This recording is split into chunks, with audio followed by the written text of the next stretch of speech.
am streaming again tonight. Hello from the studio or possibly the far reaches of space. It's hard to tell. As usual, if you hear the sound of cats, it's my cats over somewhere in the corner being upset that they don't get to be the center of attention. I am so excited to be here today, and I am bringing you the first chapter of my new novel. This is the proof copy of the print version. Hi, Mom. So I'm going to be telling you a little bit about this, and then I will be reading chapter 1. I am very excited. I've been working on this story for a couple years now. For those of you who read Feathered Friendship or have seen me talking about it, this story takes place before that and features some characters that you may have noticed in that story, and who are central to this little universe that I'm making.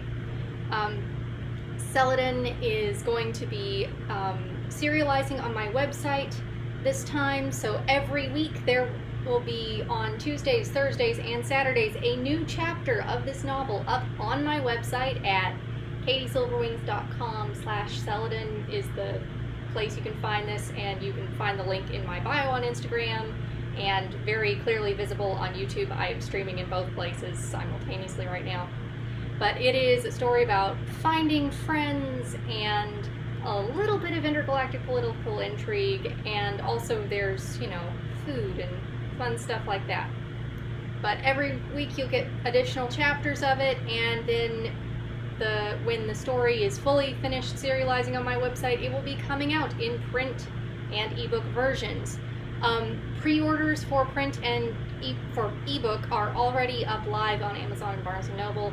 I'm still working on getting the little tiny modifications made to the print copy, but pre-orders for that will be up soon, and it will be coming out officially on November 18th.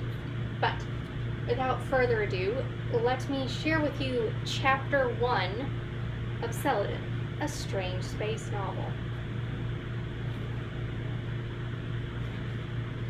And I would like to thank all of my patrons for helping me do this, especially Sharon Hinton, who is my Astral Navigator tier patron and has made it possible for me to print copies of this book, and I am very, very grateful to everyone who supports me. Thank you so much. So, Chapter 1. There are few places better for silently observing a conversation without being noticed than a tangle of rafters and support beams high above the balcony where the speakers are sitting. In Celadon Torval's mind, their people's council house must have been designed with such purposes in mind, not that any of the other elders would ever admit to climbing up into the rafters themselves at all. That sort of behavior is expected of kittens naturally, but an elder is expected to carry themselves with a certain amount of dignity. Dignity or not, Torval now spends a lot of their time in the council house rafters, even when they don't have a pair of interesting aliens to listen to. It's part of their role to make themselves aware of all things going on, after all, and the eldest doesn't seem to mind having them drop down from above when their opinion is actually called for. Torval has never really cared for what any of the others think, if they're honest.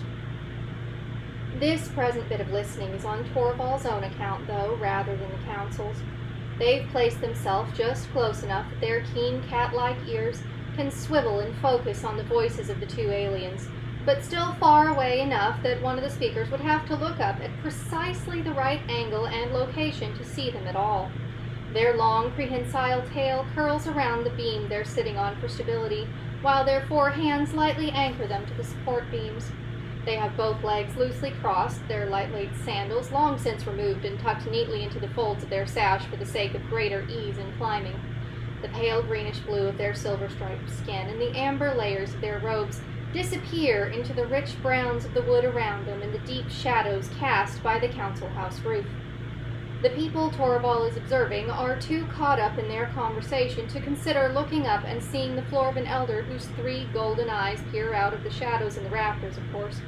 The human admiral and her young assistant have a lot to talk about now that they've left the council chamber and are waiting to be told where their guest quarters will be and if the Florvan Council of Elders has anything else to say to them today. I'm telling you, Admiral, says a voice which Torvald assumes must belong to the young man who'd stood silently by the Admiral's side throughout her speech to the Council, with a light sigh of resignation coloring his smoothly accented words. There's no way this plan of yours is going to work. Oh? Asked the Admiral in much the same curious but parental tone Torvald himself often uses when their kittens are struggling to understand something. And why do you think that, Ensign? They're a species of pacifists, ma'am, the ensign replies pointedly. Their council is never going to willingly throw in with us in the middle of a war. We're not asking them to fight. No, but after what happened to your rangers, my rangers are why we are here, ensign. In the silence that follows, Torvald quietly shifts position to a perch where they may more closely watch the body language of the two humans. It's a good distraction from the stab of regret and grief that the Admiral's words have sparked in the back of their thoughts. Admiral Marvin herself is standing close to the curtained archway between the balcony and the waiting chamber inside, her single pair of arms crossed over her chest. A tall, russet-skinned woman with all her light brown curls pulled back into a bun and held with a pair of long brass hairpins. In general bearing and attitude, she strikes Torvald as being very like some of the senior elders they've trained under, driven, confident, and with an air of genuine concern for the people under her command. The Admiral's young assistant, meanwhile, is halfway leaning against the balcony railing now, looking out at the courtyard below. A light breeze catches the long, leaf-black hair he's wearing up in a high ponytail, making it shift and shimmer against his tawny pale skin and the green of his Defense Fleet uniform. He was so quiet and politely attentive during the proceedings earlier that Torvald has been unable to make any assessments of his character, aside from the loyalty he obviously has towards the Admiral. His posture now indicates that he's quite comfortable with the woman he serves, enough that he clearly does not fear to speak honestly to her. I just don't think they'll agree to help us if it means abandoning their customs, he says. Your lack of faith is noted, Ensign. The Admiral joins the younger human at the railing and sets a hand on his shoulder briefly. But I have no time for pessimism when this may be our only hope to survive. Yes, ma'am. Now, the Admiral says, her tone shifting to something almost affectionately parental, why don't you go get to know the locals while I wait for word about our accommodations? Ma'am? The ensign seems startled by the request. You're my assistant, aren't you? I'm relying on your observational skills while we're here. Go explore the city a bit and see if you can learn anything that will help our cause. She stifles a chuckle. Besides, we're supposed to look like we are on leave, and we'll likely be here a while yet. It wouldn't do to keep you cooped up here and have folks wonder what official business we might really be here for. But, Admiral, do I need to make that an order, Ensign? The ensign shakes his head reluctantly, then gives her a small salute. You don't, ma'am. Good. Have fun. See if you can find us somewhere interesting to have dinner while you're at it. Yes, Admiral. Torvald watches from their perch high in the rafters as the ensign walks away. They would have liked to hear the rest of the younger human's thoughts, but that can wait. They will make a chance to talk to him later. They have other business to attend to first. Your ensign may be right, you know. The Admiral looks up to them with much the same expression their parent usually wears when they see Torvald up in the rafters, something halfway between disapproving and amused. I was unaware that eavesdropping was one of your people's habits, youngest.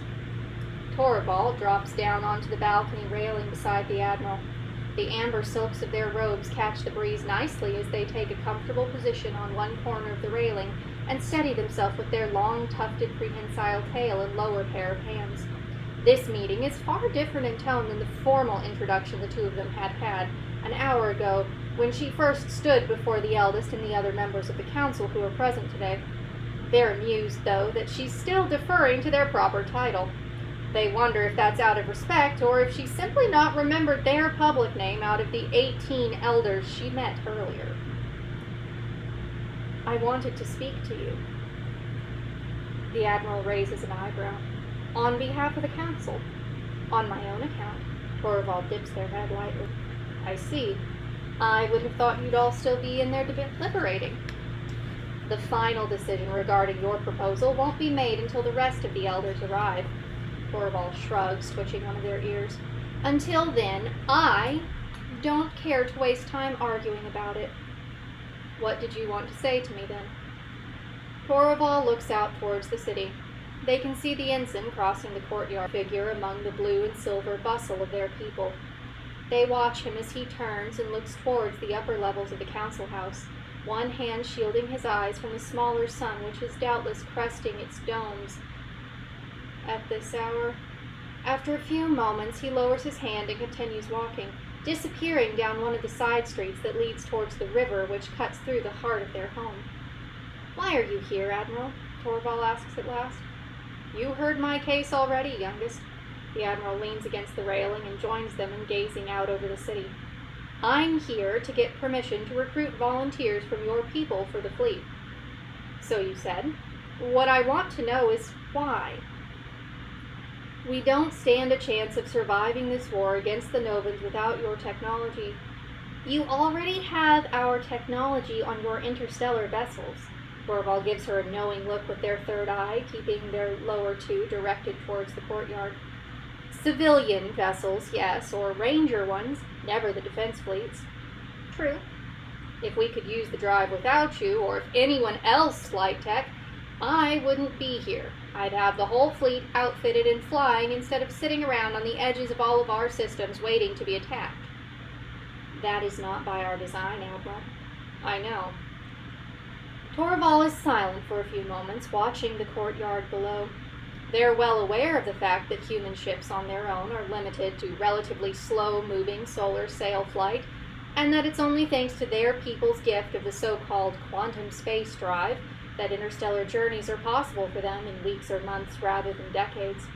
Likewise, they're personally familiar with the role of runs the drive and safely jump between normal space and the dimension their people know is the strange, with the help of their human navigator counterpart. We've been trying to integrate with your species for a century now, Torvald says at last.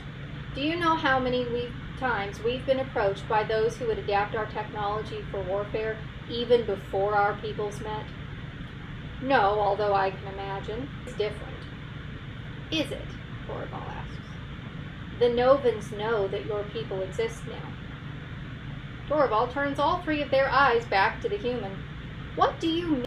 The Admiral holds icons away, back towards the domes of the city in the